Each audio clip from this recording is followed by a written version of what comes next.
संसद में आज आसिबो बड़ बिल गिरफ मुख्यमंत्री और मंत्री को पदरु हटाइबा पई आसिबो बिल।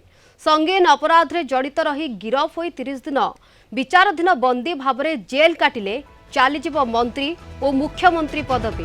तेबे संसद में आज आसुछि एभली तीनोटी बिल जो राजनेता अपराधिक मामला रे जड़ित रही राज्य सरकार बा केंद्र सरकार रे मंत्री रहुछंती किंबा कोनोसी राज्यर मुख्यमंत्री हुंतु सेमानंक पाई यह सतर्क घंटी। जो अपराधिक मामला रे जड़ित थिबे एवं सही अपराध रे दंड विधान 5 वर्ष बा ताठारु अधिक समय जेल दंड थिबो तेबे सही राजनेता माने निज पदवी हराइबे। उभय गृह रे एही बिल पारित हेबा परे एभली अपराध रे जड़ित रही 30 दिन जेल रे रहिबा परे तुरंत सेमानंक पदवी चली जिवो। निजे इस्तीफा न देले 30 दिन जेल रे रहिबा परे पद रद्द होई जिवो। भारत में एकाधिक मुख्यमंत्री थाई एभली अपराध रे जड़ित रहितिबार नजीर रही।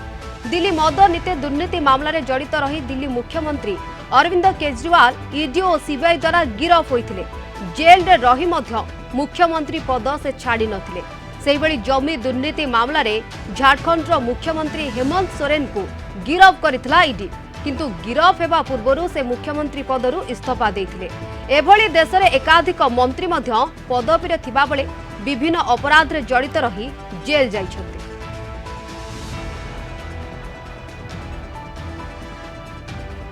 It goes against everything, and to couch it as a measure which is being taken anti-corruption is just to pull a veil across the eyes of the people, because what it basically allows a government to do is to put you don't even have to be convicted.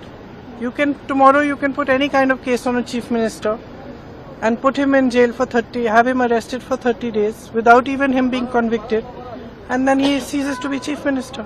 I mean, it's there plain for everybody to see. So I think that it's absolutely wrong. It's anti our constitution. It's against our constitution. It's undemocratic, and it's very unfortunate.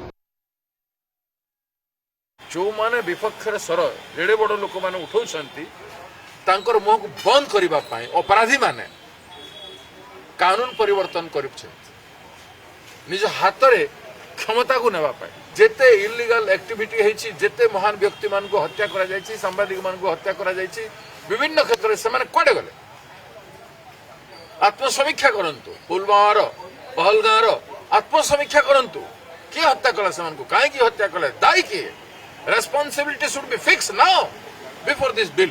A bill आसीबा पूर्व सरकार भारत सरकार responsibility निज ऊपर fix करंतु, निजे resign करंतु। जदि ईमानदार अछंती वास्तव रे तांको विरुद्ध राणीबार अछंती, let him take decision against him. Emergency रु भी भयंकर कानून हे जीवो, माने विपक्ष किछि कोइ परिबो नै। संसद रो मूल्य खत्म कर देलेनी, विधानसभा रो मूल्य खत्म कर देलेनी, डिबेट अब हे पारु नै, विपक्षर स्वर कहि पारु नाहंती। तो हम बाहर कहूँ लोक शुणुंट जानुंट, कम से कम देशवासी जागृत होती ताकू भी बंद करदे। Prime Minister, nothing. It is not at all applicable to the Prime Minister, but the Chief Ministers and the Ministers. This is with an ulterior motive on the part of the government to destabilize the non-BJP ruled state governments and the Chief Ministers of the non-BJP ruled states. We know that the Enforcement Directorate, Income Tax authorities and so many central government investigating agencies are behind the state governments, behind the BJP, non-BJP state governments, in particular the Chief Minister and the Ministers. It is very easy to destabilize the opposition ruled state government.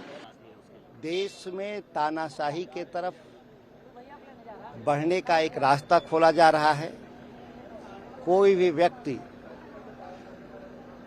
सत्ता प्रतिष्ठानों को चुनौती देगा, ऐसे लोगों को रातों रात गिरफ्तार कर जेल भेज दिए जाएंगे। भारत पाकिस्तान बनने की कगार पर है, जहां विपक्ष के नेता जेल में होते हैं या विदेश में होते हैं।